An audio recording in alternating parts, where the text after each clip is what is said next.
Guys, അപ്പൊ ഇന്ന് August 15 ആണ്, അതായത് ഇൻഡിപെൻഡൻസ് ഡേ ആണ്. നാളെ August 16. സ്വാതന്ത്ര്യം കിട്ടിയതിന് പിറ്റേ ദിവസമാണ് നമ്മളെ വാപ്പ ജനിച്ചത്. അപ്പൊ വാപ്പാക്ക് അങ്ങനെ ഒരു സർപ്രൈസ് കൊടുക്കണല്ലോ. എല്ലാവർക്കും സർപ്രൈസ് കൊടുക്കാനുള്ളത് നമുക്ക് ഭയങ്കര ഇഷ്ടമുള്ള കാര്യമാണ്. അതായത് സർപ്രൈസ് കൊടുക്കണം, നമ്മളത് മേടിക്കുന്ന ആളും ഭയങ്കര ഹാപ്പി ആയിരിക്കും. അപ്പൊ ആ ഒരു മൊമെന്റ് എനിക്ക് ഭയങ്കര ഇഷ്ടമാണ്. അപ്പൊ തൊട്ടടുത്തുള്ള ഒരു ബേക്കറിയിൽ പോയിട്ട് ഒരു കേക്കൊക്കെ ഞാൻ നൈറ്റ് വാങ്ങി സെറ്റ് ചെയ്തിട്ടുണ്ടായിരുന്നു. 12 മണിയാകുമ്പോൾ കൊടുക്കാന്നായിരുന്നു പ്ലാന്. സർപ്രൈസ് കൊടുക്കലായിരുന്നു വേണ്ട ടാസ്ക്. കാരണം വാപ്പ 12 മണിക്കൊക്കെ നല്ല ഉറക്കായിരുന്നു. അതിന്റെ ഇടയ്ക്ക് എപ്പോഴോ വാഷ്റൂമിൽ പോകാൻ എണീച്ചപ്പോഴാണ് അവൻ കേക്ക് കൊണ്ട് കൊടുത്തിട്ടുണ്ടായിരുന്നത്. വാപ്പ തീരെ എക്സ്പെക്ട് ചെയ്തിട്ടില്ല എന്ന് പറഞ്ഞാൽ തീരെ എക്സ്പെക്ട് ചെയ്തിട്ടുണ്ടായില്ല. ഭയങ്കര സന്തോഷമായിട്ടുണ്ടായിരുന്നു വാപ്പാക്ക്. അത് എത്രത്തോളം ഈ വീഡിയോയിൽ കാണാൻ പറ്റുന്നുണ്ടെന്ന് ചോദിച്ചാൽ അറിയില്ല. പക്ഷെ വീഡിയോ ഒക്കെ എടുത്തതിന് ശേഷം നൈറ്റ് ഉമ്മാന്റെ അടുത്ത് പറഞ്ഞെന്ന് പറഞ്ഞ് ഭയങ്കര ഹാപ്പി ആയിരുന്നു എന്നുള്ളത്.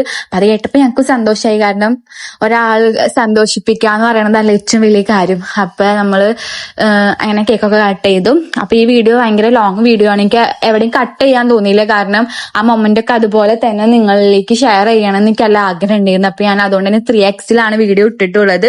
അതിന് നല്ലൊരു ഹാപ്പി ഡേ ആയിരുന്നു. പിന്നെ ഇതിന്റെ ഒരു സെക്കൻഡ് പാർട്ട് ഉള്ള വ്ളോഗ് ഇന്ന് അല്ലെങ്കിൽ നാളെ തന്നെ പോസ്റ്റ് ചെയ്യണതായിരിക്കും. അപ്പൊ എല്ലാവരും കമന്റിലൂടെ വാപ്പാനെ വിഷ് ചെയ്യണം. അപ്പൊ ഈ വീഡിയോ നിങ്ങൾക്ക് ഇഷ്ടപ്പെട്ടെന്ന് വിചാരിക്കുന്നു. അപ്പൊ നിങ്ങളും നിങ്ങളെ വീട്ടിലുള്ളവർക്കൊക്കെ ഇതുപോലെ ചെറിയ ചെറിയ സർപ്രൈസുകൾ കൊടുക്കണം. ബർത്ത്ഡേ ആയാലും അല്ലെങ്കിലും വലുതായിട്ടൊന്നല്ല, ചെറുതായിട്ടെങ്കിലും കൊടുക്കണം. അപ്പൊ അത്രയുള്ള ഗായ്സ്.